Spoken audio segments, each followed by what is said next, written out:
Que el Señor esté con todos ustedes. Con tu espíritu. Hermanos, les anuncio el Evangelio de nuestro Señor Jesucristo según San Marcos. Gloria a ti, Señor. Jesús entró en Cafarnaún y cuando llegó el sábado fue a la sinagoga y comenzó a enseñar. Todos estaban asombrados de la enseñanza, porque les enseñaba como quien tiene autoridad y no como los escribas. Y había en la sinagoga de ellos un hombre poseído de un espíritu impuro que comenzó a gritar: ¿Qué quieres de nosotros, Jesús de Nazaret? ¿Has venido para acabar con nosotros? Ya sé quién eres el Santo de Dios. Pero Jesús lo increpó diciendo: Cállate y sal de este hombre. El espíritu impuro lo sacudió violentamente y dando un alarido salió de ese hombre. Todos quedaron asombrados y se preguntaban unos a otros: ¿qué es esto? Enseña de una manera nueva, llena de autoridad. Da órdenes a los espíritus impuros y estos le obedecen. Y su fama se extendió rápidamente por todas partes en toda la región de Galilea. Palabra del Señor. Gloria a ti, Señor Jesús. Podemos tomar asiento. Ayer meditábamos acerca de la acción que trae el Salvador, que en primer lugar es darnos su vida en abundancia. Y como Él quiere introducir esa vida en abundancia, esa vida de resucitado en el mundo, se da por añadidura la expulsión de lo contrario, del mal, de la muerte, de lo que no es vida. Por eso hablábamos del hecho del exorcismo. Fíjense que luego de llamar a sus primeros discípulos en los fines de semana anteriores, en este cuarto domingo del tiempo ordinario aparece como uno de los primeros sucesos milagrosos en Marcos la expulsión del demonio, un exorcismo. Es significativo que muchos santos a lo largo de la historia de la Iglesia también han sido instrumentos para expulsar el mal. Y cuántas anécdotas tenemos de los santos, cómo el demonio también los probaba, cómo el demonio los perseguía, cómo en algunos casos el demonio los lastimaba, pero ellos seguían adelante. Y en su época, en sus situaciones que les tocó vivir, también fueron exorcistas del Señor porque se dejaron llenar por Jesús. Entonces, en primer lugar, fueron liberando y purificando sus corazones y, por lo tanto, también siendo instrumentos de liberación para todo lo que los rodeaba. Y así también es nuestro camino. Nuestro encuentro con Jesús nos hace exorcistas del mundo, nos hace exorcistas de las situaciones que también están atravesadas por el mal. Y esas liberaciones también dependerán de cómo nuestro corazón se abre al Señor. Algunas veces los sacerdotes nos piden ir a bendecir las casas donde hay alguna situación especial. Vamos a bendecir las casas y la gente se acerca a pedir esa bendición por muchos motivos, porque recién se ha mudado, una parejita joven porque recién se casó, diferentes motivos. Pero algunas veces vienen porque, no sé, escuchamos ruidos, vemos cosas que se mueven. Entonces uno, por supuesto, acompaña desde el lado espiritual. Acá no me meto ni en lo psicológico ni en lo psiquiátrico. Desde lo espiritual. Por supuesto, somos una unidad y pueden haber diferentes cosas. Y uno también, al menos en los pocos testimonios que he tenido, luego de ir a bendecir esas casas donde quizás se daba alguna situación espiritual especial,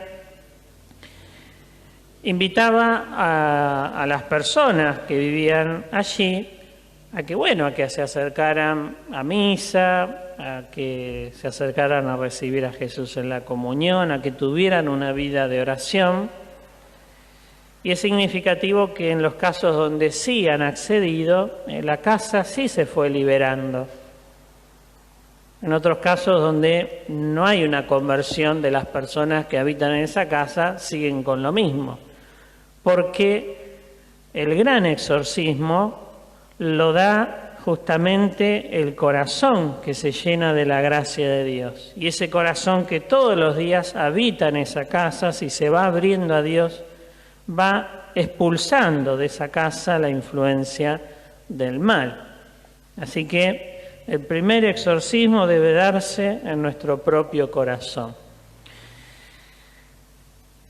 Anécdotas de santos contra el demonio son muchas. En Don Bosco son muy poquitas, pero ¿dónde se da el exorcismo de este santo? Se da ante todo no porque llevaba el ritual de exorcismo y le tocaban personas así endemoniadas, sino que se daba a través de su alegría. Si hay una palabra que se repite mucho en los escritos de Don Bosco, quizás sea la palabra que más él utiliza, es justamente la alegría. Y no porque era un fantasioso que trataba de evadirse de la situación dura que le tocó vivir a lo largo de su historia, sino porque era un encarnado para llevar esa alegría de la cual estaba convencido previamente, porque la palpaba día a día en el encuentro con el Señor. ¿Cómo pudo fortalecer su alegría? Uno puede decir, bueno, de chiquito perdió a su papá, lo crió su mamá, que también tuvo que criar a sus hermanos, un trabajo de campo ya desde niño, viviendo en la pobreza, un contexto también, el contexto de la Italia del siglo XIX en su pueblo, fue muy duro, cruel, algo conocemos de historia también, cuánta gente sumergida en la pobreza, las enfermedades que atravesó también el pueblo italiano, fines del siglo XIX, comienzos del siglo XX, y cómo este joven se iba abriendo de a poco a la presencia de Dios, a Jesús como educador de su vida. Tiene un sueño que se cuenta en sus anécdotas de niño, donde ve a otros niños peleándose, y él iba a separarlos a las trompadas, a los cachetazos. Entonces se le aparece Jesús y le dice, no, ese no es el modo va a ser otro. Y ahí Jesús le dice, mi madre te va a enseñar, ella será tu maestra. De ahí también la gran devoción de Don Bosco a María, María Auxiliadora. Y una frase significativa de Don Bosco, que es la base de toda educación es cuestión del corazón, la va acuñando justamente a través de este modo en que el Señor lo va educando, y a través de su corazón y de su vida y de su entrega va siendo concreto en todos los jóvenes que él tuvo que acompañar, jóvenes que a él se los daban porque estaban en la cárcel, porque ya no tenían más remedio. Él los recibía a todos y los acompañaba. Cuántos huérfanos él se hizo cargo y los acompañó a que sean personas de bien. El método educativo que forja Don Bosco es justamente a través del amor, a través del corazón que se abre, a través del corazón que escucha, que se abaja a los más heridos, a los más postergados, el corazón que se va llenando de Dios para llevarlo más a los demás. El mismo Don Bosco dirá, demos bastante si queremos conseguir mucho. Nuestra vida tiene dones, tiene bendiciones. No dejemos que el enemigo ate los dones, los carismas, con el miedo, con la culpabilidad. Si queremos descubrirlos, démoslos, brindémoslos, con una oración, con el oído, escuchando, orando por los demás. Si nos angustia, si nos preocupa la vida del otro, bueno, ante todo se la entregamos al Señor. Si Dios lo creó con un sentido, con un proyecto. Dios sabe qué hacer con él. No me voy a centrar en la angustia, en la preocupación del otro. Entregárselo primero al Señor y, por supuesto, pedirle a Jesús la gracia y la sabiduría para saber acompañarlo y lanzarme en eso. ¿Cómo, Señor, querés que acompañe a mi hermano, a esta persona? Dar bastante si queremos conseguir mucho. En el dar, ahí es donde más vamos a descubrir la grandeza, la bendición y el poder que tiene nuestra vida, más que para expulsar el mal, para sembrar el bien. Como cristianos somos exorcistas de este mundo que necesita liberarse del mal, pero sobre todo para llenarse más del bien de Jesús y de la vida en abundancia que Él ha traído. Pidámosle a Don Bosco entonces que interceda por nosotros, que con Él y como Él no tengamos miedo de lanzarnos a servir y ayudar a los demás, pero a la manera de Jesús, el buen maestro de Jesús, el buen pastor.